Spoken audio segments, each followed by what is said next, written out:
기쁘게 또한 함께 마음을 모아 기도할 때에 우리의 영혼이 새로워지고 우리의 자녀들과 가정이 또 교회가 새롭게 일어서는 역사가 있길 주님의 이름으로 축복합니다. 우리 옆에 계신 분과 인사하겠습니다. 기쁘게 봉사합시다. 기쁘게 봉사합시다. 즐겁게 헌신합시다. 즐겁게 헌신합시다. 한 아이가 아빠한테 용돈을 달라고 뗐어요. 용돈을 주면서 아빠 표정이 굳습니다. 인상을 쓰면서 주는 거예요. 아이가 아빠 왜 용돈을 줄 때 인상이 그렇게 안 좋아? 라고 물으니까 너희 엄마가 아빠한테 용돈 줄 때 표정이랑 똑같아서 그래. 우리는 사랑이 식으면 주는 것은 부담입니다. 사랑이 있으면 주는 것은 즐거운 것입니다. 하나님은 우리에게 즐거이 헌신하라고 오늘 말씀하십니다. 우리도 사랑이 식은 채로 자녀를 돌보고 사랑이 식어가는 줄도 모르고 가정을 세운다라고 열심히 일하고 있지는 않습니까? 우리의 신앙생활도 그 사랑을 잊은 채 우리가 신앙생활을 한다면 우리의 신앙생활은 우리에게 새 힘을 주는 것이 아니라 오히려 짐이 되고 우리를 부담스럽게 만들 것입니다. 오늘 본문의 고린도 교회는 헌금을 준비하면서 기쁨이 아니라 부담과 체면으로 가득했습니다. 그래서 바울은 이렇게 권면합니다. 인색함으로나 억지로 하지 말라. 하지만 고린도 교회는 인색해질 수밖에 없는, 정말 계산하지 않을 수 없는 그러한 형편이라는 것 우리도 잘 알고 있습니다. 이 고린도를 향한 편지의 첫 번째 수신자는 고린도 교회의 초대교회 성도들 아닙니까? 초대교회의 박해를 고스란히 받고 있으며 어느 교회보다 이미 고린도 교회는 헌신을 많이 하고 있습니다. 구제를 열심히 하고 있습니다. 그 연보의 본이 되고 있습니다. 그래서 우리가 읽은 본문 앞절의 1, 2절을 보면 고린도후서 9장 1, 2절을 보면 성도를 섬기는 일에 대하여는 내가 너에게 쓸 필요가 없다. 너희는 이미 충분히 잘하고 있다는 겁니다. 이는 내가 너희의 원함을 알미라. 내가 너희를 위하여 마게도냐인들에게 아가야에서는 1년 전부터 준비하였다는 것을 자랑하였는데, 그들이 수고하고 헌신하는 이 모든 일들을 자랑하였는데 과연 너희의 열심이 퍽 많은 사람들을 분발하게 하였느니라. 개역 한글에는 도전을 주었다고, 너희의 그 수고와 헌신, 너희가 앞장서서 하는 것으로 인해서 다른 사람들이 함께 하도록 도전을 주고 있는 모습을 말하고 있습니다. 그들은 이미 헌금을 열심히 하고 있습니다. 그런데 그것도 한두 번이죠. 목적 헌금을 1년에 한두 번 하는 게 아니라 매달 한다고 생각해 보십시오. 지치고 슬쩍 빠지고 싶은 마음 누구나 있을 것입니다. 이제 고린도 교회는 다른 데보다 적게 하면 창피할 것 같은, 이미 비교하는 마음이 깊이 뿌리 내리기 시작했고 헌신이 체면이 되었습니다. 영적으로 그들은 교회의 섬김이 계산된 헌신이 되어가고 있고 은혜 없는 무거운 의무가 되어가고 있습니다. 사랑하는 성도 여러분, 우리의 신앙생활도 한번 돌아보십시오. 봉사하고 헌신하는 일이 부담되거나 체면을 위해 마지못해 할 때가 있지 않습니까? 하나님께서는 점점 인색해지는 고린도 교회의 모습을 잘 알고 있음에도 불구하고 사도 바울을 통해서 그들의 지치고 힘겨운 상황을 잘 알지만 즐겁게 헌신하라고 말씀하십니다. 즐겁지 않은 봉사를 어떻게 기쁘게 할 수 있을까요? 하나님은 우리에게 주님을 섬기는 일에 자원하는 마음으로 기쁘게 할 수 있도록 우리를 이끌어 가십니다. 하나님의 일하는 방식, 오늘 본문에서 또 다시 한번 찾아보고자 합니다. 하나님은 어떻게 즐겨내게 하시는가? 우리로 하여금 어떻게 헌신하게 하시는가? 그 첫 번째는 마음을 정하여서 준비하게 하십니다. 오늘 본문에 나와 있는 것처럼 본문에 우리가 읽은 1절부터 4절 말씀을 보면 성도를 섬기는 일에 대하여는 내가 너희에게 쓸 필요가 없다라고 하면서 2절에 너희는 그것을 1년 전부터 준비하였다. 그리고 3절에도 내가 말한 것 같이 준비하게 하려 함이라. 4절에도 나와 함께 가서 너희가 준비하지 않은 것을 보면 너희는 고사하고 우리가 믿던 것에 부끄러움을 당할까 두려워하노라. 계속 준비라는 단어를 강조하고 있습니다. 우리가 읽은 5절에도 보십시오. 약속한 연보를 미리 준비하도록, 이렇게 준비하여야 참 연보답고 억지가 아니니라. 억지가 되지 않기 위해서 이 억지라는 단어, 이 인색함, 7절에 있는 인색함과 억지로, 이 단어와 원어는 다르지만 같은 맥락에서 단어를 다양하게 사용하고 있습니다. 억지가 되지 않기 위해서, 억지로 드리는 것은 참 연보가 아니라는 겁니다. 참 연보는 준비하여야 참 연보가 될 수 있다는 것을 말씀하면서, 이것을 7절에서는 각각 그 마음에 정한 대로, 마음에 정한 대로가 준비하다는 더 적극적인 표현이 되는 것입니다. 너희가, 이 정한 대로라는 원어적 의미는 사전에 구별한다는 겁니다.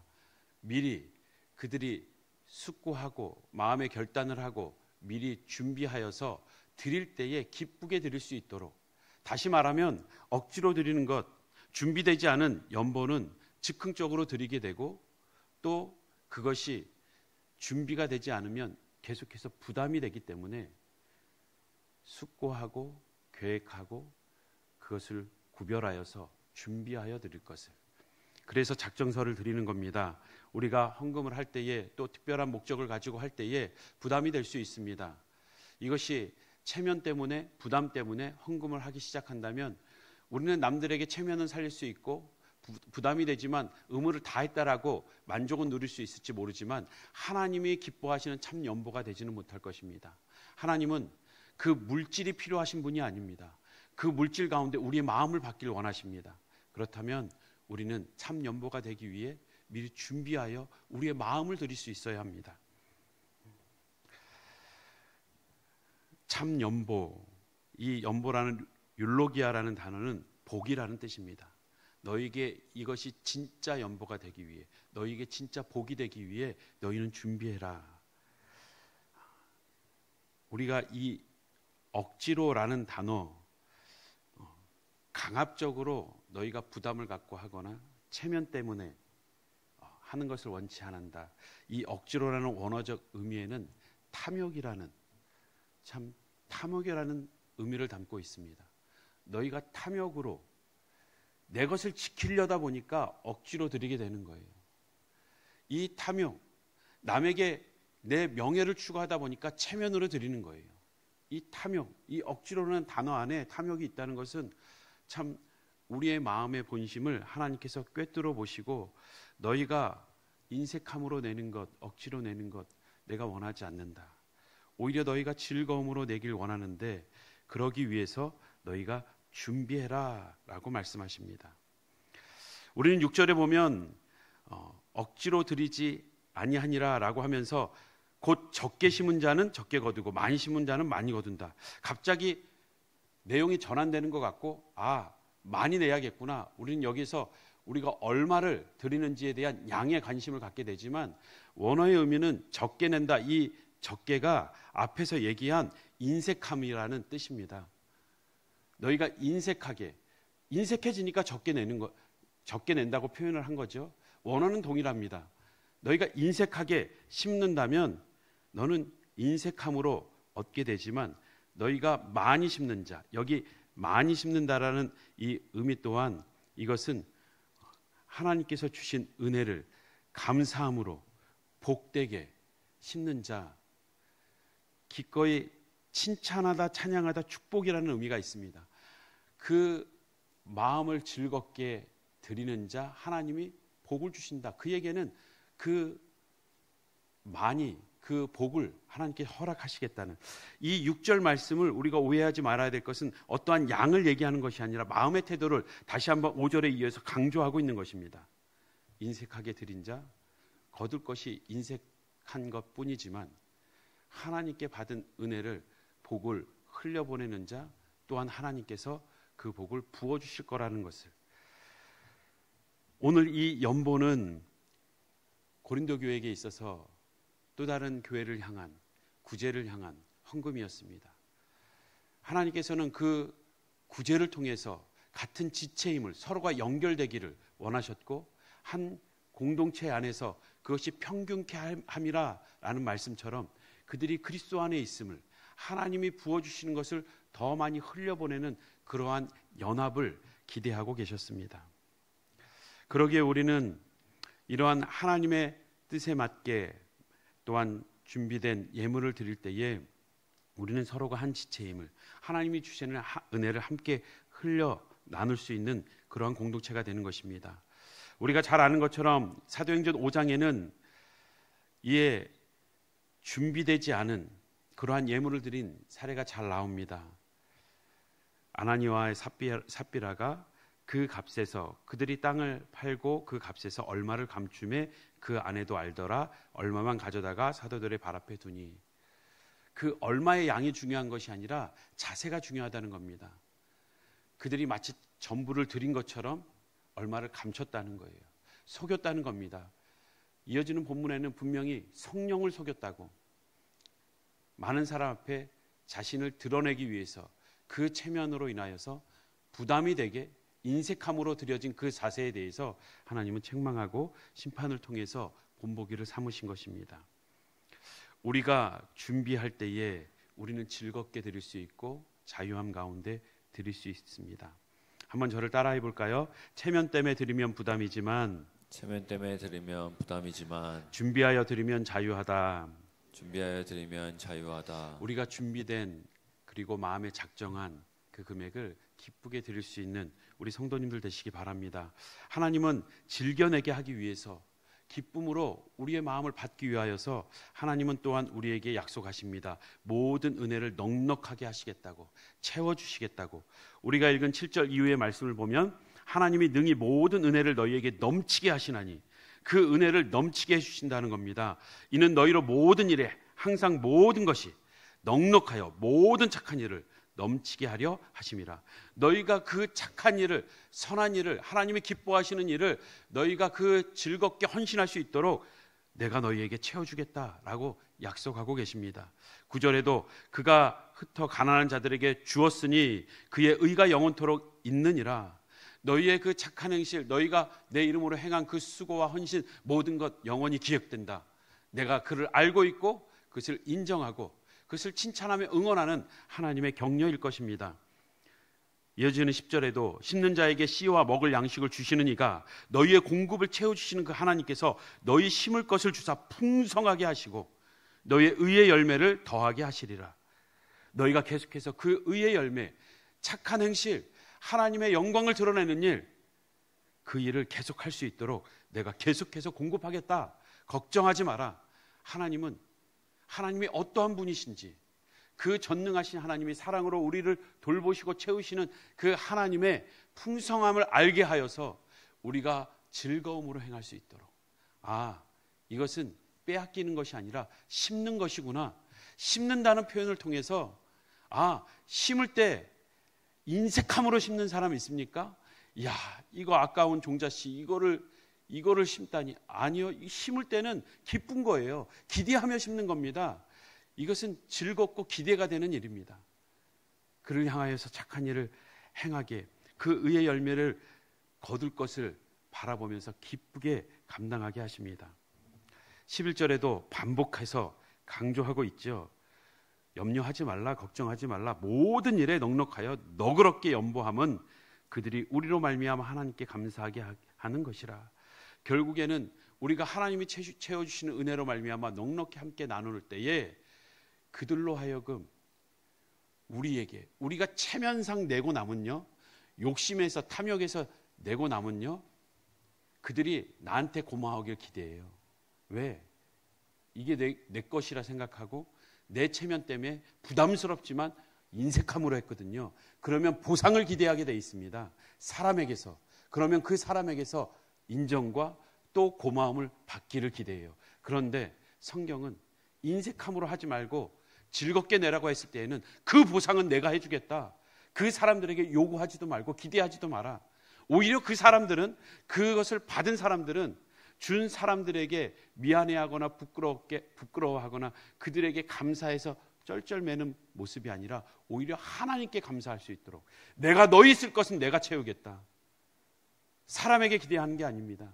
사람에게 보상을 은근히 기대하는 게 아닙니다. 우리는 하나님이 주신 은혜로 받아 누리며 흘려보내고 하나님에게 오는 그 은혜를 계속 누리는 겁니다. 내가 너를 채우겠다. 그들에게 기대하지 마라. 그들은 오히려 너희의 섬김을 통해서 하나님께 감사할 수 있도록 해라 라고 말씀하십니다. 우리가 잘 아는 말씀이 있지요. 빌립보서 4장 19절 말씀, 우리 한 목소리로 읽어보겠습니다. 시작. 나의 하나님이 그리스도 예수 안에서 영광 가운데 그 풍성한 대로 너희 모든 쓸 것을 채우시리라. 아멘. 우리의 모든 쓸 것을 하나님께서 채우실 걸 믿으십니까? 그 믿음을 가지고 하나님이 주시는 은혜를 흘려보낼 수 있는 우리 모든 성도님들 되시길 주님의 이름으로 축복합니다. 하나님께서 모든 것을 채우시는 그 하나님, 때로는 그 채우는 것이 우리가 스스로 만족하고 자족하고 또 그 많은 것을 흘려보내길 원하시는 하나님의 목적이 있음을 기억해야 합니다. 사도 바울은 빌립보서 4장 19절 그 앞에 그렇게 말하지요. 나는 자족하기를 배웠다. 나는 풍부에도 궁핍에도 처할 줄 아는 일체의 비결을 배웠다. 내게 능력 주시는 자 안에서 내가 모든 것을 할 수 있다.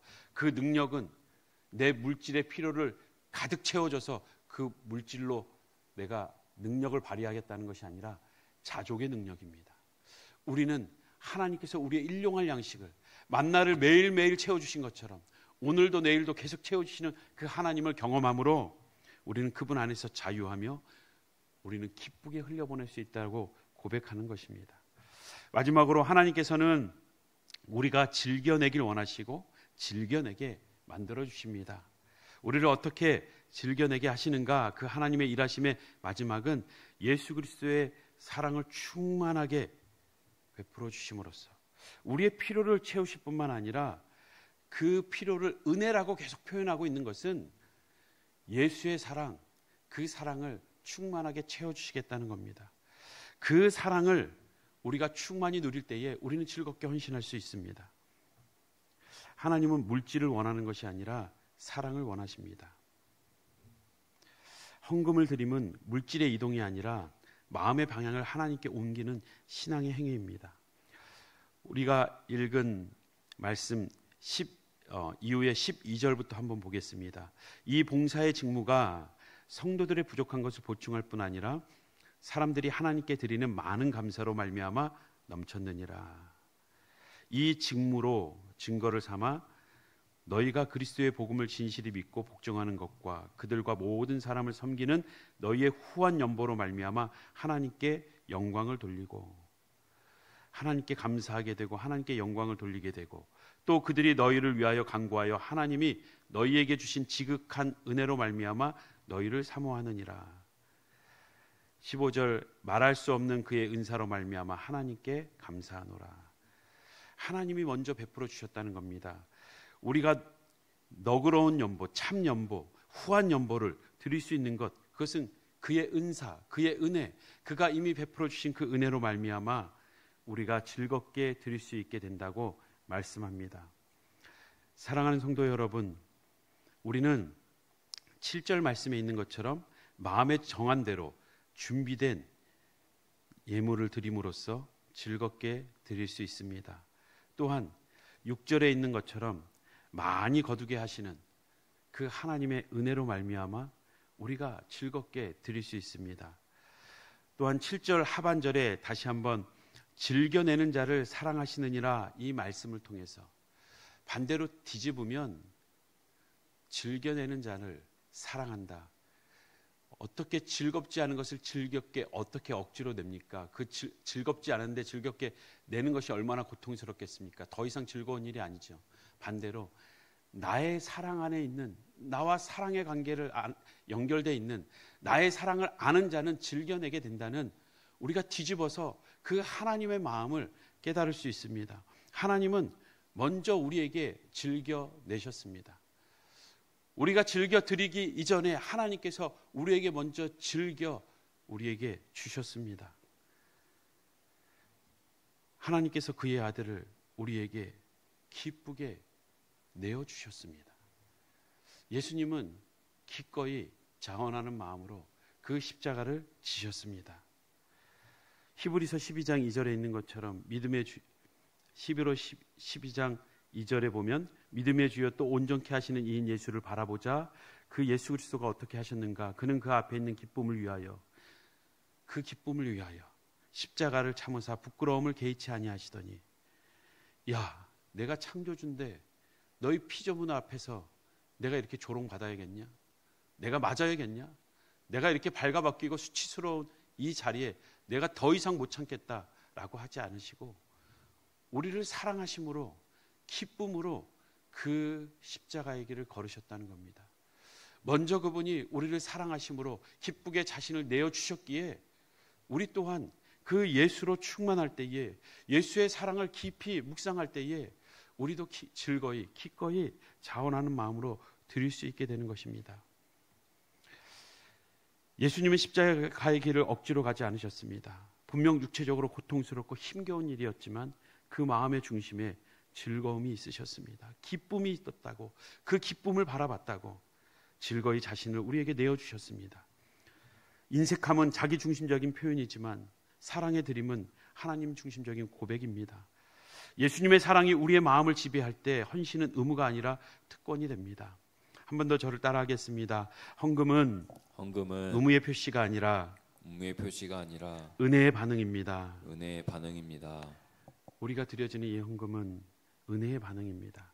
하나님이 먼저 우리에게 기쁨으로 자원함으로 내어주셨기에 오늘 우리도 그 예수를 묵상함으로써 예수로 충만할 때에 우리가 즐겁게 드릴 수 있는 것입니다. 우리에게 먼저 즐겁게 주심으로써 우리에게 즐겁게 드릴 수 있게 하시는 하나님, 그 하나님은 사랑의 하나님이시요 우리에게 한없이 모든 것을 채워주시는 능력의 하나님이신 줄 믿습니다. 우리가 억지로 드리면 손해처럼 느껴집니다. 그런데 기쁘게 드리면 그것이 하나님이 받으실 만한 향기로운 제사가 예배가 되는 줄 믿습니다. 사랑이 근거가 될 때 하나님의 그 사랑, 예수 그리스도의 십자가 사랑이 근거가 될 때 우리의 인색함은 사라지게 됩니다. 사랑하는 성도 여러분, 우리는 인색함으로 드리고 있지는 않습니까? 우리가 이미 주님 앞에 구별하여 10의 1을 드리고 감사의 예물을 드리고 절기의 예배를 드리고 이미 선교 헌금과 건축 헌금을 드리는 그 모든 것 인색함으로 드리고 있지는 않습니까? 개선되어서 드리고 있지는 않습니까? 억지로 드리고 있지는 않습니까? 먼저 우리의 신앙을 주님께 드리는 우리의 예물의 자세를 돌아보시기 바랍니다. 억지로 드리는 것, 그것은 탐심이라고 했습니다. 탐심은 단지 욕심을 얘기하지 않습니다. 그 억지로 드리지 말라. 너희의 탐욕으로 그 체면 때문에 그 아까워서 억지로 드리는 그 탐욕, 그 탐심은 예수님으로 충분하지 못한 상태를 탐심이라고 말합니다. 그래서 탐심은 우상숭배가 되는 겁니다. 탐욕은 곧 우상숭배니라 라고 말씀하신 것은 우리가 예수로 충만히 채워지지 않을 때에 우리는 인색한 신앙생활을 할 수밖에 없습니다. 억지로 섬길 수밖에 없습니다. 사랑하는 성도 여러분, 하나님의 사랑이 헌신의 동기가 되고 있습니까? 우리의 헌신의 동기는 무엇입니까? 우리를 기쁘게 봉사하지 못하게 하는, 즐겁게 헌신하지 못하게 하는 그 이유가 어디에 있습니까? 하나님의 사랑이 동기가 되어서 우리의 신앙이 다시금 회복되는 은혜가 있길 주님의 이름으로 축복합니다. 우리의 헌신은 강요가 아닙니다. 그리스도의 사랑이 강권하는 은혜입니다. 고린도후서 5장 14절의 말씀처럼 우리 함께 읽겠습니다. 시작. 그리스도의 사랑이 우리를 강권하시는도다. 우리가 생각하건대 한 사람이 모든 사람을 대신하여 죽었은즉 모든 사람이 죽은 것이니라. 예수 그리스도가 우리를 위하여 십자가의 대속을 사랑을 내어주신 그 사랑이 오늘도 우리를 강하게 권면하고 있다. 그 사랑을 우리가 안다면, 우리가 누리고 있다면, 그 사랑을 깊이 묵상한다면 그 그리스도의 사랑은 오늘도 우리를 강하게 붙드시는 줄 믿습니다. 우리가 신앙의 길을 묵묵히 걸어갈 수 있도록 오늘의 말씀처럼 봉사의 직분을 성도가 감당해야 될 그 봉사와 헌신과 헌금과 그 예배의 모든 것, 그리스도의 사랑이 우리를 강하게 붙드심으로써 우리가 성도의 길을 걷게 하시는 줄 믿습니다. 마지막으로 잠언 11장 24절 25절 읽겠습니다. 우리 같이 읽겠습니다. 시작. 흩어 구제하여도 더욱 구하게 되는 일이 있나니 과도히 아껴도 가난하게 될 뿐이니라. 구제를 좋아하는 자는 풍족하여질 것이요 남을 윤택하게 하는 자는 자기도 윤택하여 지리라. 구제하여도 더욱 구하게 되는 일, 부에서 구제한다라고 표현하지 않습니다. 구제하는데 그러면 위축되는 게, 가난해지는 게 우리가 계산으로는 맞지만 얼마든지 하나님은 부하게 하실 수 있다는 겁니다. 가난해서 아끼는 것이 아닙니다. 부자가 되려고 아끼는데 오히려 가난하게 될 수 있는, 가난하게도 부하게도 하시는 이가 하나님이시라는 것을, 하나님 앞에 그 주권이 있음을 분명히 말하고 있습니다. 우리는 이 잠언의 지혜를 기억해야 합니다. 우리는 물질을 드리는 게 아닙니다. 우리의 마음을 드리는 겁니다. 하나님은 우리가 준비하여서 기쁘고 즐겁게 드리길 원하시며, 하나님이 채워주시는 그 은혜, 우리가 심을 때에 그 기대가 있는 것처럼 우리는 이 드리는 것이, 나누는 것이 우리에게 기쁨이 되길 원하시며 채워주시겠다고 반복하여 거듭하여 약속하고 계십니다. 무엇보다 우리 안에 그 예수 그리스도의 사랑으로 충만하여질 때 우리는 그 섬김이, 그 헌신이 우리의 자원하는 마음에서 또한 주님을 섬기게 될 줄 믿습니다. 사랑하는 성도 여러분, 리모델링의 사역은 헌신의 기회입니다. 초대교회 성도들이 서로를 위하여 연보하고 구제하며 그 함께 그리스도의 형제된, 지체된 그 모습을 확인하고 기뻐하고 즐거워했던 것처럼, 우리 서강교회가 지금까지 예수를 알지 못하는 이들을 위하여서, 복음을 위하여서 선교를 하고 그 후원을 하고, 많은 선교를, 우리가 작년까지 70교회를 또 40이 넘는 교회를 후원하고 있습니다. 왜? 그리스도 안에서 한 형제임을, 그들을 돕고 섬기기 위함입니다. 우리가 같은 민족이 아니어도 그 이방 땅을 향하여서 필리핀의 복음을 위하여 그토록 우리가 헌신하였던 것, 하나님이 기뻐하실 일이었고, 기뻐하신 일이었고, 우리가 힘에 지나도록 그 일을 감당해 왔습니다.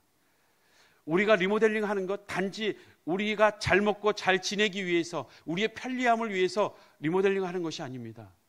또 아직 신앙이 어리고 모르는 그 다음 세대들과 다시금 그 신앙의 유대관계를 잇기 위해서 그 해외에 있는 자들과 또한 어려운 이들을 위하여 선교하며 구제하며 우리가 헌신하셨던 것처럼, 이제는 우리의 다음 세대들과 그 믿음의 다리를 놓기 위해서 우리는 이 귀한 사명을 우리가 먼저 짊어지고 있는 것입니다.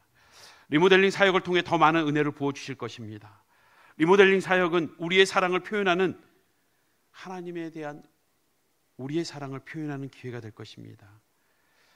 이 헌신을 통해 믿음의 공동체를 위하여 연보하였던 것처럼, 초대교회가 서로 연보하였던 것처럼 서로를 연결하듯 부모 세대와 자녀 세대가 믿음으로 연결하는 은혜의 통로가 되길 주님의 이름으로 축복합니다. 내 자식만이 아닌 다음 세대를 향하여서, 알지 못하는, 또 우리가 쏟아부어도 은혜도 모를, 또한 쏟아부어도 또 이곳에서 누리다가 쉽게 떠날 이들이 있을지 모르지만, 우리는 이것이 복음을 위해서 귀한 일인 줄 알고 함께 동참하는 것입니다.